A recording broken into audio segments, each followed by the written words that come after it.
Une noyade a eu lieu cet après-midi à Côme, près de Port-en-Bessin. Un père de famille a fait un arrêt cardiaque en tentant de porter secours à sa fille. Éviter de tels drames et apprendre les gestes qui sauvent, c'est l'objectif du Sauvetage Tour qui a fait étape aujourd'hui à Cabourg.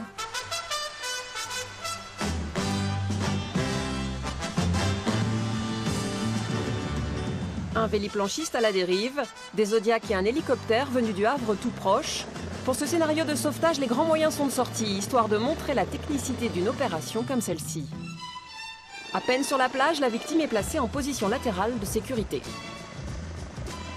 Monsieur, si vous m'entendez, serrez-moi les mains. Cet exercice est aussi l'occasion d'attirer les estivants pour les sensibiliser aux gestes qui sauvent. Attention pour lever, levez.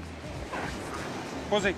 D'ailleurs, au pied du poste de secours s'est installé le Rescue Summer Tour. Sous ces tentes sont initiés tous les volontaires au sauvetage d'une personne en arrêt cardiaque. Qu'est-ce qu'une fibrillation?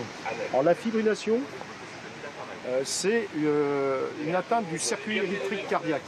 Et pour remédier à cette atteinte, l'outil indispensable, c'est ce boîtier tout simple. Il ne faut pas avoir peur de l'utiliser. C'est sûr que celui qui n'a pas reçu l'information ou qui n'a pas été initié au défibrillateur, oui, ça peut faire reculer les jambes.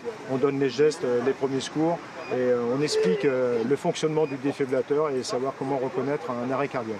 Là, ça m'impressionne pas trop parce que c'est pas en vrai, mais en vrai, je sais pas. Peut-être que ouais, ça me ferait un peu peur. Cette opération permet aussi de faire du lobbying auprès des autorités.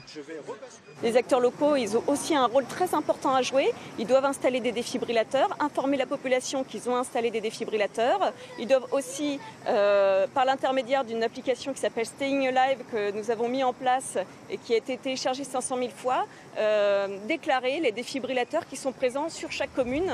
L'application est gratuite, alors même les pieds dans le sable, pas d'excuses pour apprendre à sauver des vies.